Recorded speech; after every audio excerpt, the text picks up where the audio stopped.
በአማራ ክልል የሚካሄደው ጦርነት ሲቀጥል ስትራቴጂክ የጦር ስፍራ እንደሆነ የሚነገርለት በደላንታ ወረዳ ስር በሚገኘው ፀሐይ መውጫ አካባቢ ላይ በተደረገ ተጋድሎ ፋኖ ድል መቀዳጀቱን አስታውቋል። በተመሳሳይ በዳውንት ወረዳ በተካሄደው ውጊያም ፋኖ አዳዲስ የጦር ስልቶችን በመጠቀም ኃያልነቱን ያስመሰከረበትን ድል ሲያስመዘግብ በዚህ ታላቅ ተጋድሎ ከባድ ጥቃት ሲሰነዘረበት አገዛዙም ከፍተኛ ድንጋጤ ውስጥ የገባ ሲሆን የደላንታና የውግል ጤና የብልጽግና ካድሬዎችም ተከበናል በሚል ወደ ደሴ ከተማ መሸሻቸው ተነግሯል። በዚሁ ቀጠናም አዳሩም ምን ተፈጠረ የሚለውን ዘገባችን ምላሽ አለው፣ በስፋት ታደምጡታላችሁ። ከሰሞኑ በግድ ወደ ቀጠና የገባው የብልጽግና ወታደር አብዛኛው እጅ እየሰጠ መሆኑ ሲነገርም ይህ ደግሞ ብልጽግናን ክፉኛ አስደንግጦታል የተባሉ። በዚህ የተነሳም አብይ አህመድ በቀጥታም ትናንት ምሽት የጦር አዛዦችን ሰብስቦ ጥብቅ መመሪያ መስጠቱን ወታደራዊ ምንጮች ገልጸዋል። በጉዳዩ ዙሪያም ምንጮች ያደረሱንን ጥብቅ መረጃም ወደ እናንተ ክቡራን ቤተሰቦች የምናደርሰው ይሆናል። በአርበኛ መሪ ወዳጁ የሚመራው ምኒልክ ዕዝና በአርበኛ መከታ ማሞ የሚመራው ሸዋ ጠቅላይ ግዛት እዝ በጋራ ባካሄዱት ውጊያም ታላቅ ድል መጎናጸፋቸው ሰምቷል።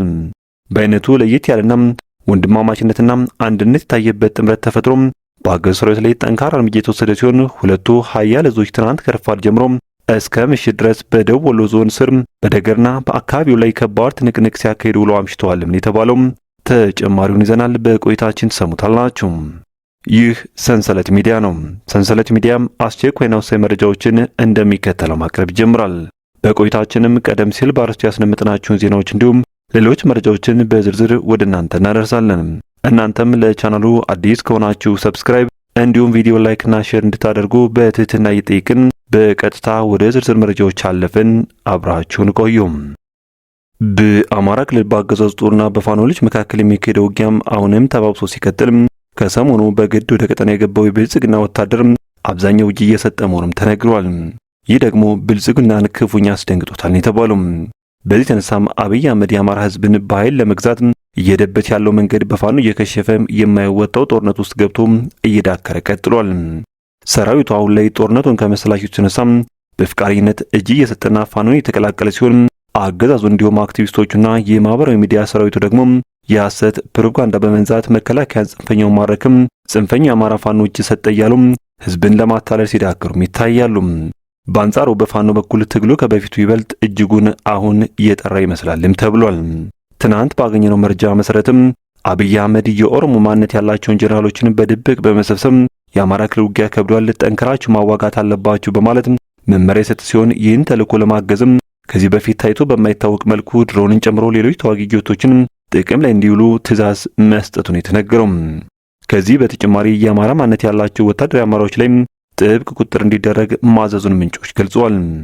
በዚህ ሁሉ መካከል ደግሞ የፋኖ ኃይሎች ያገዛዙ የሚዲያ ፕሮፓጋንዳ ሳይበግራቸው በድል እየገሰገዙ ያገዛዙን ጥምር ሰራዊት ስቦ በማስገባት በየቀኑ አይቀጡ ቅጣት እየቀጡትም ይገኛሉ። የአማራ ፋኖ ብሔራዊ ኃይል የሚኒልክ ዕዝ አሃዶች በጥምረት ዳውንትና ፀሐይ መውጫ ላይ ታላቅ ድልም ተጎናጽፈዋል። የሚኒልክ ዕዝ አሃዶች በጥምረት በዳውንትና ፀሐይ መውጫ ላይ ትናንት ዳር 23 ቀን 2018 ዓ.ም ማልዳ ጀምሮ እስከ ምሽት ከብልጽግናው ጥምር የጦር ሰራዊት ጋር በመፋለም ታላቅ ድል አስመዝግበዋል። ጠላት ዳውንትና ፀሐይ መውጫ ከተማን ለመቆጣጠር ከኮና ከጋሸና አንድ ክፍለ ጦር ዙ 23ን ጀምሮ እንዲሁም ከወገልጤና አንድ ክፍለ ጦር ከዙ 23 ጋር ወደ ዳውንትና ፀሐይ መውጫ ማጥቃት ያደረገ ሲሆን ከምስራቅ አማራ ኮር 2 ዞብል አምባ ክፍለ ጦርና ከደጋሞ መብረቅ ኮር ከመክትና ሰንጥቅ ክፍለ ጦር የተውጣጡ ሻለቆች እንዲሁም ሌሎች በመደራጀት ላይ ያሉ አሃዶች በጥምረት የጠላትን የጦር ሰራዊት ለጊዜውም በስም ያልታወቁም አመራሮችን ጨምሮ በመደምሰስና በማቁሰል ከባድ ሰብአዊና ቁሳዊ ኪሳራ በማድረስ ብሎም ቀጠናውና ከተሞችን በማስከበር ታላቅ ድል መጎናጸፋቸው የታወቀው። በዚህ በድንቅ መናበብ በተመዘገበ ታላቅ ፍልሚያና ድል የጠላት ሰራዊት በሁሉም አቅጣጫ የተመታ ሲሆን አስከሬና ቁስለኛውንም እያነሳ ወደ መጣበት አቅጣጫ ሸሽቷል ነው የተባለው። በተጋድሎ በመደራጀት ላይ ያለ የልዩ ዘመቻ አድሚ የተሳተፈ ሲሆን ከልጅ ኢያሱ ኮር 23ኛ ክፍለ ጦር አንድ ጓድ በውጊያ መሃል ደፈጣ ጥቃት በመፈጸም ታላቅ ጀብዱም ሰርቷል። በዚህ ታላቅ ተጋድሎ ከባድ ምት የተመታው አገዛዙም ከፍተኛ ድንጋጤ ውስጥ የገባ ሲሆን የደላንታና የወገል ጤና የብልጽግና ካድሬዎችና አመራሮችም ተከበናል መላም የለን እያሉ ወደ ደሴ ከተማ መሸሽ ጀምረዋልም ነው የተባለው።